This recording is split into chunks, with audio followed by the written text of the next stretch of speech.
everyone, welcome to this week's edition of Midweek Market Update.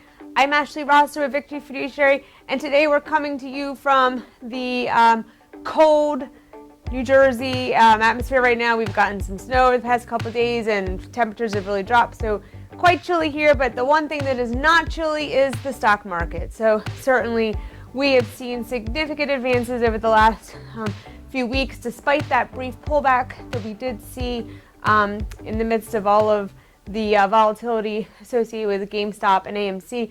Markets have really just kind of continued marching on through their advance, kind of undeterred by other events going on, so that remains kind of a hot place to be. So what I wanted to talk to you about today, though, is just kind of like where we stand with some of the broad-based indexes, especially when we look at to how far away we're trading from our long-term moving averages, because we haven't done that in a while. So this is a technical chart of the S&P 500, and so you can see here back in September, back in October, we had those two kind of healthy pullbacks. Really since then, it's been really just an advance here. Now this is going to be the pullback that we saw last week. Again, we saw significant volatility, and it was likely somewhat as a result of GameStop. Member hedge funds had to kind of do some significant sell-offs to cover those short squeezes when that short squeeze was going on, and they need to kind of cover those calls. So this is kind of where we saw significant short-term pullback, but you can see we really just sat on that short-term moving average, our 50-day moving average, sat here, bounced right off, no problem, and now we've kind of had a pretty steady advance since that time. So what's important to mention, though, is just how deviated we are, especially from our long-term moving average, our 200-day. We are like trading over 3 times, 3 standard deviations above this, and so that's pretty extended. It's pretty significant. Now, when we look at relative strength down here, you might not be able to see that, but relative strength, kind of despite this rally that we've seen, remains in a very healthy area. In the 60s here, so we're tracking that.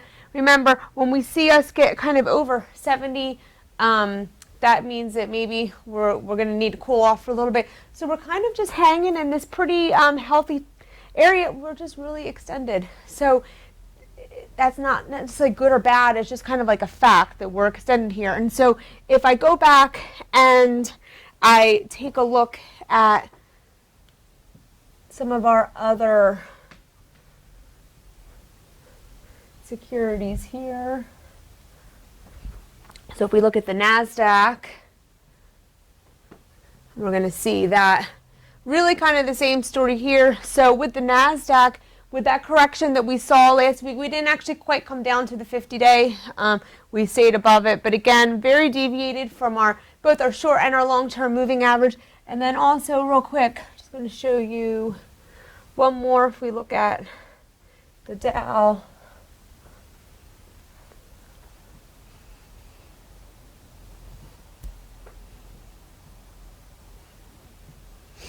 So here we actually briefly violated the 50-day moving average, came behind it, but then came back up, no problem, then kind of took back off. And again, here you can see both times. Now, it's interesting, when we saw those short-term corrections, especially back in November, we actually came down to the 200 moving day average here and then kind of bounced off. You can see how that so easily provided a line of support and then we're able to bounce off. So we're not quite as extended in the Dow as we are in some of those other indexes. Now, the last one that I want to show you, and that's mainly because this is the most significant one, is the Russell 2000. So Russell 2000 is our small cap index.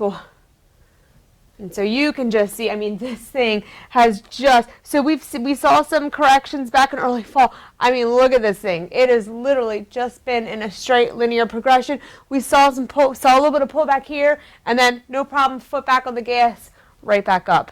And so when you look from here to here, we are extremely extended here. So we can be extended for a while. Is this, like I said, it's not necessarily good or bad, it's just a fact. We are very extended. Now, RSI here just yesterday did peak over 74.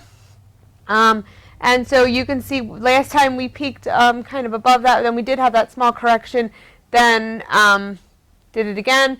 So we'll see what happens here. Again, we don't typically make portfolio changes based upon RSI or based upon how extended we are. It's just kind of like a fact that something that we should be watching. So to see something like this is pretty significant. It's really had an incredible run up over these past 6 months particularly. So again, I just think it's fascinating to see, because we are seeing some extensions that we haven't seen in quite some time in terms of long-term moving averages. So these are things we'll need to keep an eye on. It's also interesting with the small caps.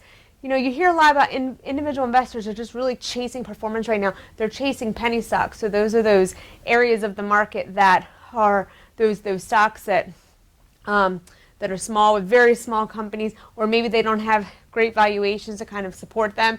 And so we're seeing, though, a lot of speculation and exuberance in the market, particularly in that space. So that's why we had the incidents like we saw with AMC and GameStop. And speaking of GameStop, I do real quick want to show you kind of where GameStop has been hanging.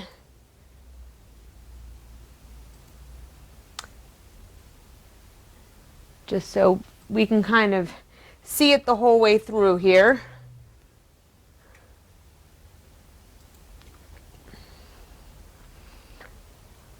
And let's go to, okay.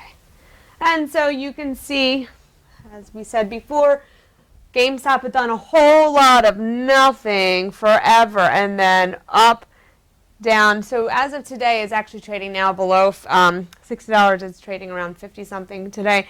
So, you know, the squeeze is certainly over. For the most part now, people who are still holding it probably are thinking that they just have to hold it at this point. And so this is what we talked about 2 weeks ago that was going to happen, that we were going to see this incredible run-up in GameStop, but that it wasn't going to be very sustainable, that it was going to have to kind of come back down. This is a perfect example, though, of supply and demand in the market.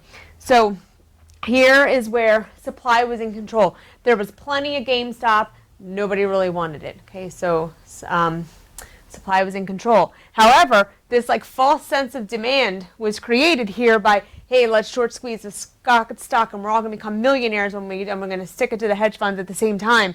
So this kind of artificially created demand. So everybody wanted it. Prices are being driven up. The more people are buying, the more the price is going up, until we peaked up here, and then all of a sudden it was kind of like reality set in, and that noise that was created in the market, the supply took back over. Now there was plenty of people who wanted to sell, not a whole lot of buyers at that point. So that's kind of where we are. And so that's why it's really important that when we create an investment management strategy, you really want to be able to differentiate between noise in the market. So that's the primary objective of our main philosophy and program that we use. We want to identify relative strength and momentum in the market, looking at kind of like long-term trends. And so what happens is it shows us if this is an actual price movement that's likely to be sustainable, or is this just kind of like short-term noise, like kind of a blip on the screen. So our program showed us supply and demand really hadn't changed here. This was short-term noise. It was a blip. There was no distinguishable change to its trend. So GameStop would have never been a favorable area for us based upon that. And so I just thought this was kind of like a fascinating example about how, in the end, supply and demand always, it always matters. If you can falsely elevate one, you may have like short-term changes, but typically that trend will always kind of take back over. So thought that was an interesting thing. Here's something that's kind of fun too, as you can see, RSI actually peaked here to like 90. So you can see that here RSI really hadn't done a whole lot, and then 90, and now we're all back down to the 40s again. So it's really, like I said, though, you want to make sure you have a plan, you have a process that you're following, so that you can kind of defend to yourself kind of why you're having the positions that you have, why you're holding them, why you're choosing to sell. You want to kind of know this in advance, especially when you're managing your own portfolio. You want to make sure you have a list of rules that you can establish to kind of help govern how you manage your own portfolio. That's the way that we manage our clients' portfolios.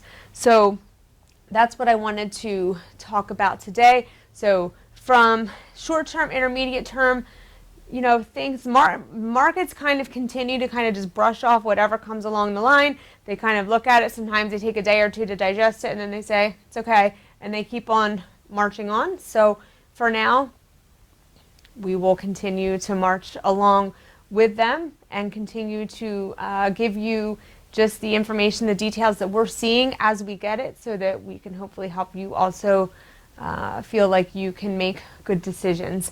So thank you for joining us today. I don't have my screen up today, my contact screen, I forgot to put that up, but ashleyr@victoryfiduciary.com is my email. Please reach out to me, let me know what you thought, if you have questions, and if you have ideas for topics for upcoming that you'd like me to begin to cover, I'd love to start getting them from you now. We're really looking forward to being able to start bringing some additional topics. We're going to add some additional blogs and podcasts, so looking forward to adding and bringing that to you soon. Have a great day, and if you're in the Northeast, stay safe with the snow coming again this weekend. Take care.